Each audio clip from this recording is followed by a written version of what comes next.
Hi, my name's Robert and I look after the finances for Family First. I've been with Family First for 8 years. It's something I really enjoy doing and working with people that I've known most of my life. Well, since the government deregistered us, ironically, interest in our message has increased and the team has grown, and we have a voice to this generation by God's grace.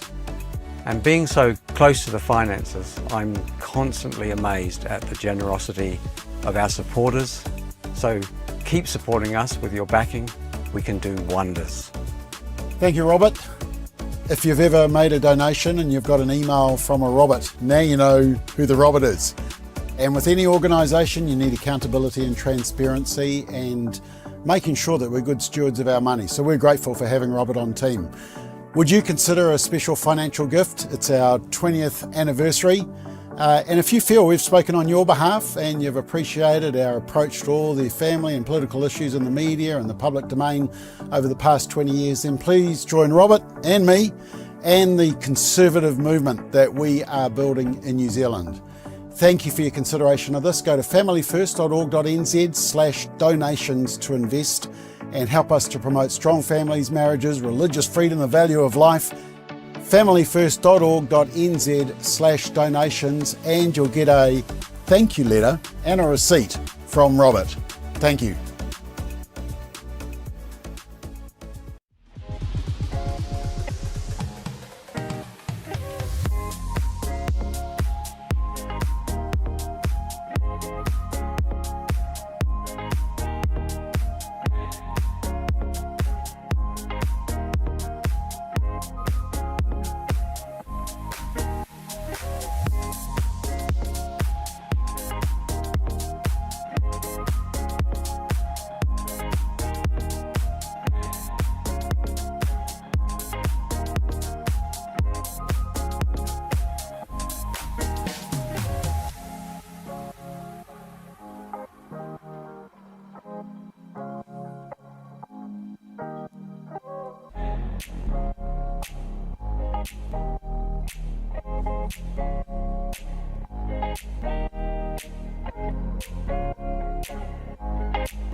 Good morning, everyone. Welcome to this solid ground on the 30th of April. Where on earth is the year going? I just was talking with Rachel last night. We've just been stunned at where the year has gone already. And actually, in the middle of the year, we're heading off to London for a conference and then a little bit of time away. And it's something that felt a long way away, but now we're talking less than a month and a half. Quite remarkable.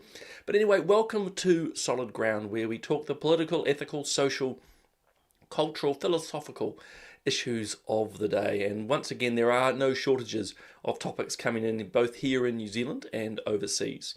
A reminder to, obviously, frequent viewers, but to the new ones joining us, Solid Ground comes out live from my little studio here in Auckland in New Zealand.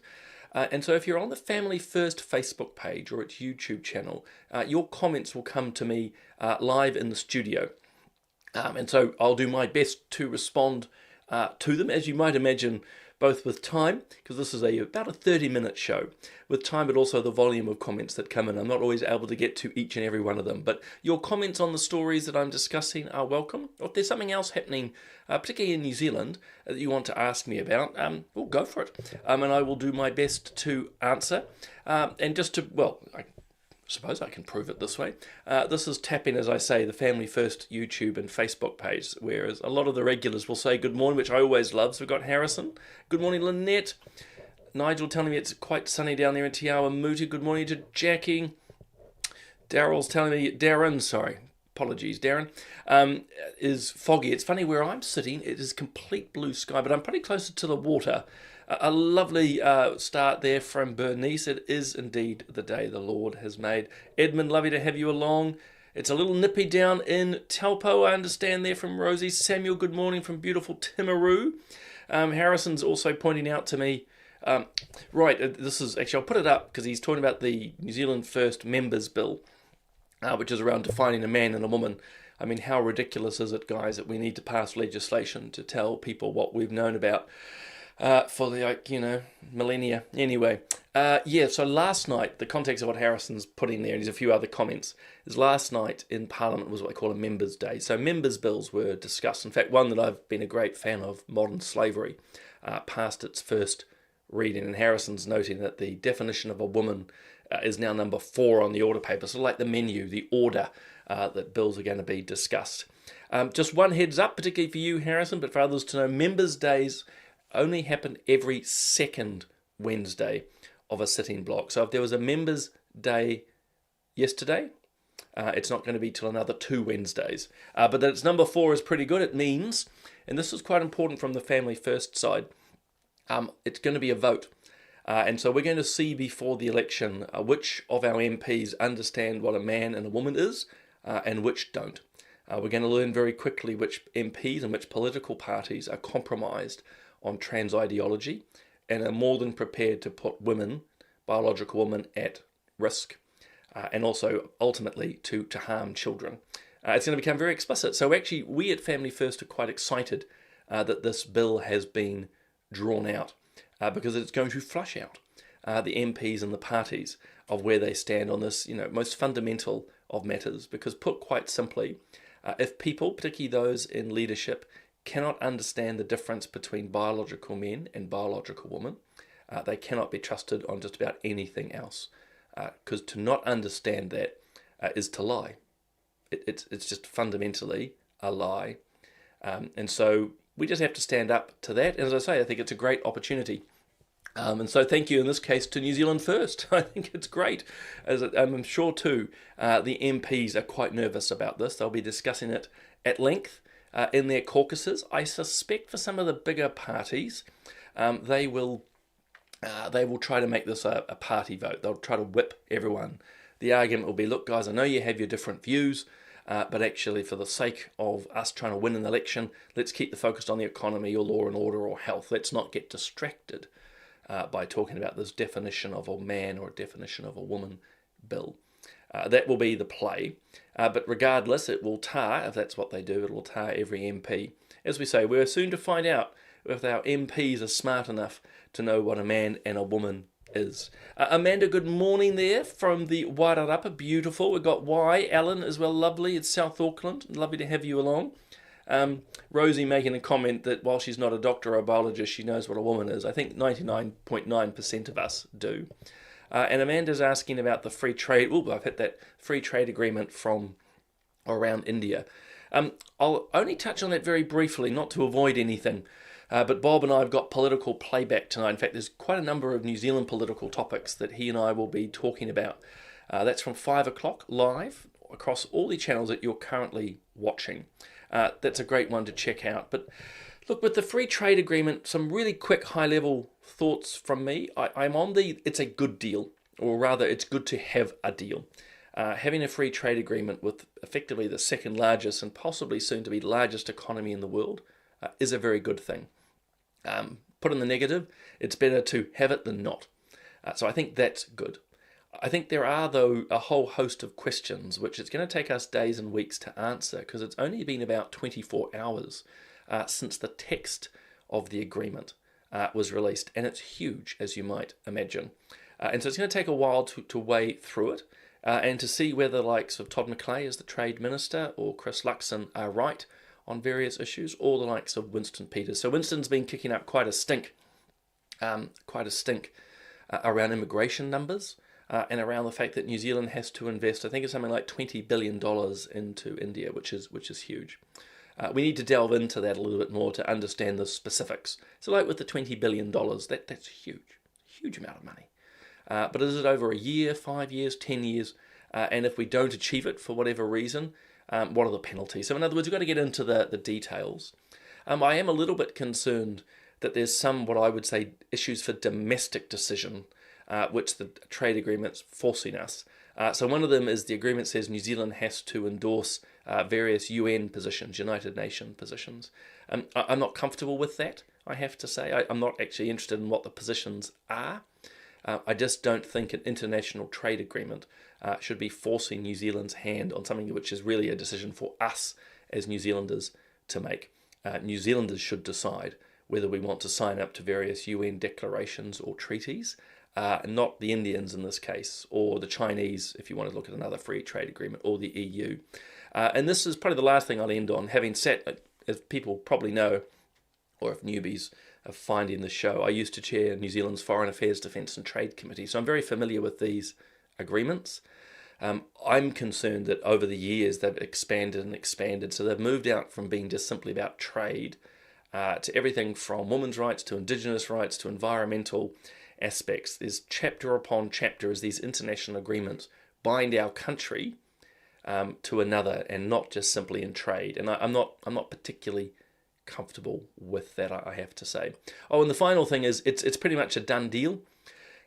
So for those of you who follow trade or to hear about this free trade agreement, and now the Parliament's looking at it, yes, the Parliament's going to look at it, the Select Committee will take submissions, but they can't change the deal. I think that's something really important for you all to understand, and I don't know if mainstream media is letting people know this enough either. They may just not know. The Parliament can't change it. I mean, the Parliament, of course, could choose not to vote for it. But you've got this funny system in New Zealand that to be the government, you need to be the biggest political party or collection of political parties.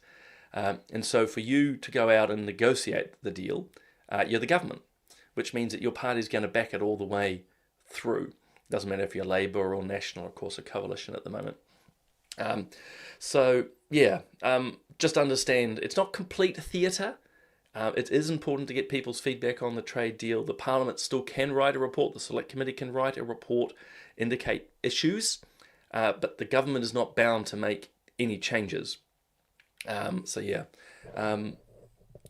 I think if I'm reading Super Hone right here, I've just signalled the red flags. It's supposed to be a trade, not change the way for us to trade. Yeah, I think that's important. For me too, it's just the breadth and depth of these agreements. And it's not just with India.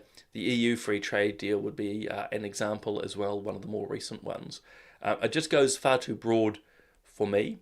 I think elements like UN treaties and declarations, amongst other things, how we approach the environment, those are matters for us as New Zealanders to decide, not for the government to have its hand somewhat twisted, if you will, behind its back, or agreeing with another nation what to do. I don't think it's appropriate in a trade deal. Keep it to the basics. Oh, and the other thing is just delve again into the numbers. The government will make much of it being 95% of goods covered, which will be true. There's no lie in that. It's just, what are the 5% missed out? And a big chunk of it's dairy. And so, it's one thing to say what is covered, but what's not covered. And what not covered is actually a really major part of New Zealand's exports. But as I said at the start, it's good. It's good that it's happening. Anyway, there is typical me being distracted. As I say, though, 5 o'clock tonight, political playback. Bob and I will be chewing the fat on a lot of things. In fact, and I'll jump to it as one of the first stories. But also a reminder, Counterculture, our new show here on Family First with our young ones, if I could put it that way, talking drug harm in New Zealand. And again, you're not listening to grey-haired, grumpy old people like me. You're listening to a young and fantastic generation of people.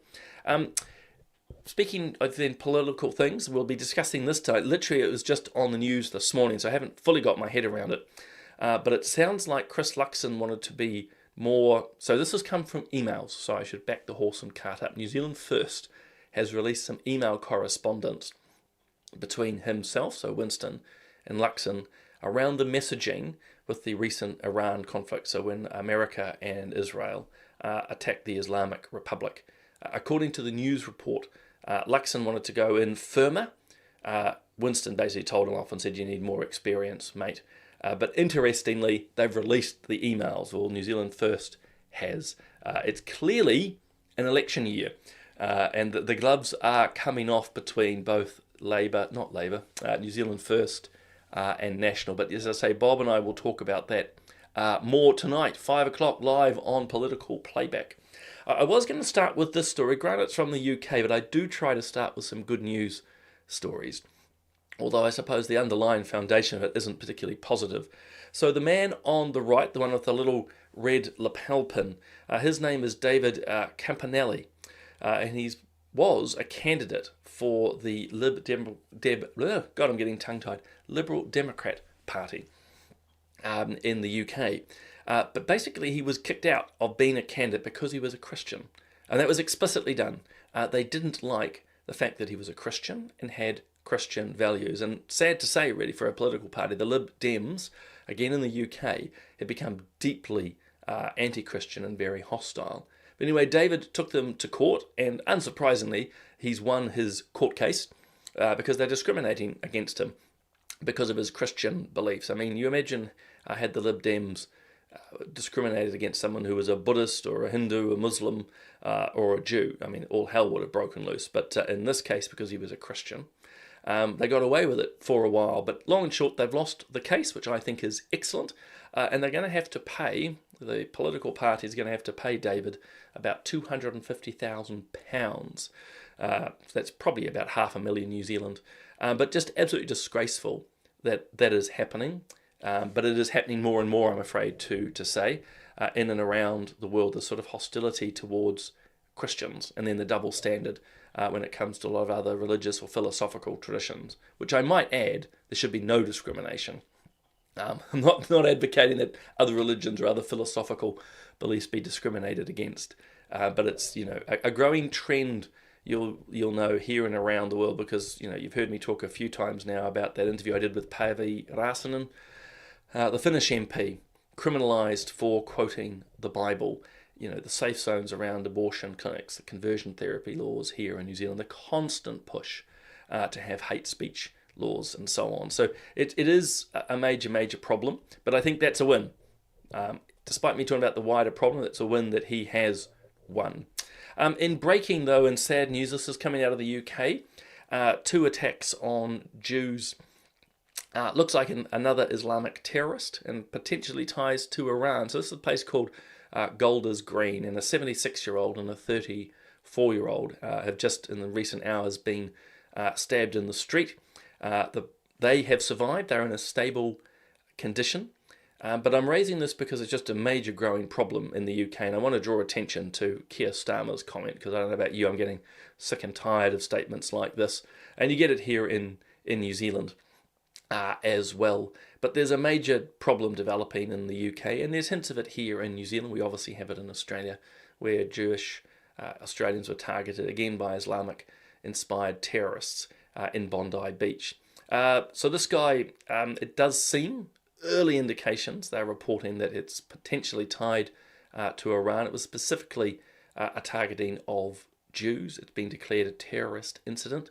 As with a lot of these attacks, the terrorist attacked these people at their neck. And I just wanted to highlight that because actually it's quite a specific command to do that. This is not a guy who just accidentally hits someone in the neck. It's a very deliberate action, which adds to the motivation. Absolutely terrible. This is sitting on top of a whole host of attacks on the Jewish community. This is just in the UK. And I want to be clear, it's not been completely mirrored here in New Zealand. But as someone who, myself, I'm speaking about here, is quite well connected to our New Zealand Jewish community, it is worrying the level of threat that is rising. I see it even on my own social media. The deep anti-Semitism of some people is just appalling, absolutely appalling. They often will mask it as saying, well, I'm just criticising Israel, which anyone's welcome to do.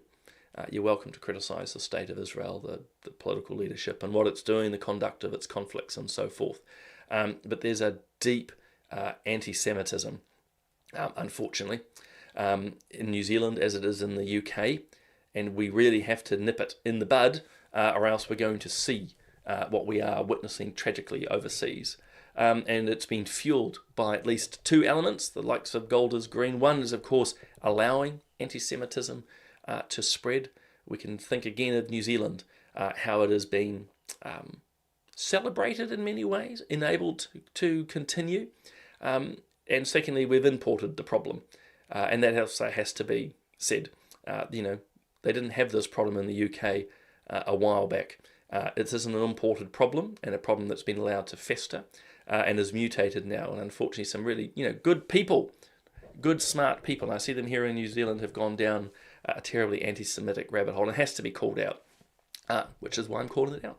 It has to stop. And maybe an encouragement to people here, if you're finding friends and family who are, again, moving from criticising what a nation state is doing to attacking a group of people using the old, tired, discriminatory tropes, like the Jews rule the world and things like that. You need to call them out because this is not only unhelpful and untrue, but it's actually festering a hatred which ends in this sort of level of violence. It's the same level of violence I was referencing on Tuesday around the attacks on Donald Trump. When you have particularly people from the left, media, commentators, podcasters, running about saying this is a fascist regime or Nazis, a deep threat to democracy. When you have people like Jimmy Kimmel, a supposed comedian, talking about the First Lady, what was it? Having the glow of a soon-to-be widow. That was, I think, almost verbatim his phrase. When you have that, you are basically encouraging people towards violence, and it's just appalling. And actually, that's the last thing I wanted to say. I forgot why I put the text there. So Keir Starmer's statement, attacks on our Jewish community, says, are an attack on all of Britain. I'm actually getting really sick and tired of statements like that. No, this was an attack just on the Jewish community, just like all the recent attacks have been on them and on their synagogues. I think we need to get quite particular about these things. It's the same as when there are other terrorist attacks. Think when they attack the Ariana Grande concert and so on. It's always, well, diversity is our strength. Well, no, it's not always our strength, actually. It's clear that it's not working so well. But all of these, if you will, phrases need to be called out, and including here in New Zealand, because what is happening is very specific targeting of a very specific group. And when politicians try to universalize things, and I've been, like, for example, to Holocaust events every year, and people who generally aren't sympathetic or knowledgeable of history try to universalize it. We don't need to do that. And so the same as Keir Starmer, you don't need to universalize it and say it's an attack on all of us. No, it's not. Actually, this is a growing problem in the UK, where one set of terrorists, usually subscribing to a particular religious tradition, are attacking Jews. And attacking Jews in the way that their holy book tells them to do it. We need to let that sink in, and we need to stop the likes of Keir Starmer saying it's an attack on everyone. Anyway, good morning to Muddy Waters, I see, who has come in. Lovely to have you along. Adrian, lovely to have you here too. And I've missed some others. I apologise. Obviously, another big news story in New Zealand is around Maiki Sherman and the word she used talking of Lloyd Burr. He's the journalist in the round side there. The fact that basically quite discriminatory, nasty words. Worse, I'd have to say, of the likes of Israel Folau, but very much in the camp of Andrea Vance. Remember, she was liberally using the C word of MPs. A fascinating double standard in that the media have tried to hide this story. And as of this morning, I still haven't seen any coverage by TV1 about its most senior political reporter, whose conduct is very much under question. And as I say, a double standard, because had it been an MP, I think there would have been unrelenting coverage. So basically, she's called, I'm not going to use the word because it's not one that I would use, but she's basically used a very derogatory term about Lloyd Burr being gay. And so, pretty bad, I have to say, conduct actually done in the Minister of Finance's office when they were having drinks last year.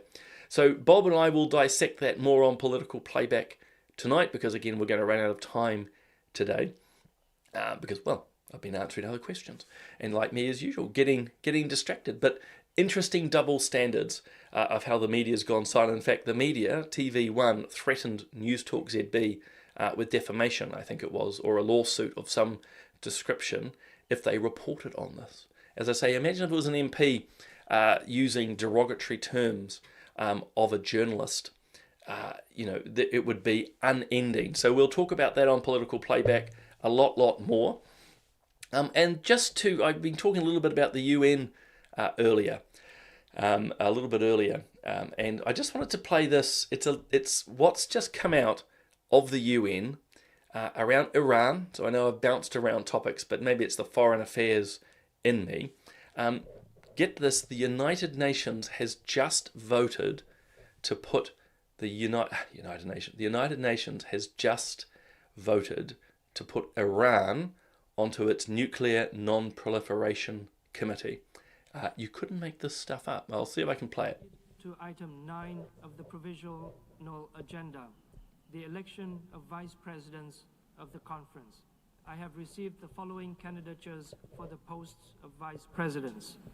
From the group of non-aligned and other states, Algeria, Bangladesh, Brunei Darussalam, Egypt, Islamic Republic of Iran, Iraq, Nepal, the Philippines, the Republic of Indonesia, Saudi Arabia, South Africa, and Zimbabwe, and China. May I take it that the conference wishes to approve these candidatures? I give the floor to the distinguished representative of the United States. I won't bore you with the rest of it. I just... Australia, I think the UK, Australia, a couple of other states, if you watch the whole thing, put up their objections, but it still goes through. Look, it's, for me, another reason why something like the United Nations is broken when you're putting a terrorist state like Iran onto a nuclear non-proliferation committee of the United Nations when it's actively seeking to proliferate nuclear weapons for itself. It's the same that we've put other countries onto these women's rights groups when they are highly oppressive of women. Just shows you why the United Nations is broken. And it also, drawing us back to where we started the show, why New Zealand signing a free trade agreement, in this case with India, and agreeing to endorse UN positions is not right. And it's something that, we as a country need to be discussing, not through free trade agreements, and certainly not with the United Nations, which I sadly think is breaking down as a system. It's a good idea. The more cooperation, the more, if you will, discussion, the better.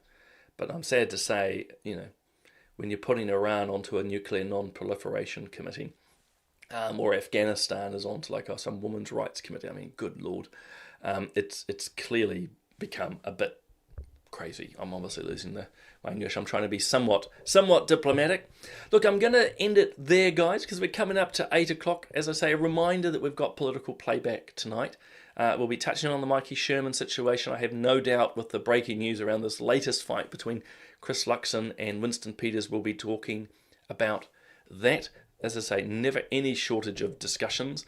Do look out, as I say, though, for Counterculture to drop today. That'll be absolutely fantastic.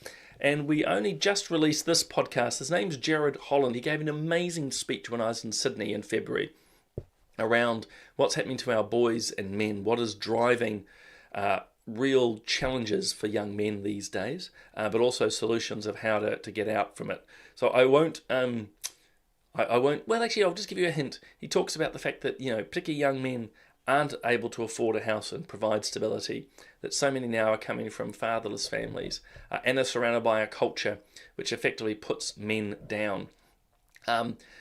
It's just a fantastic discussion. He's a young man himself, young married man with a couple of kids, so he talks deeply from experience. Jared Holland's his name, really, really great.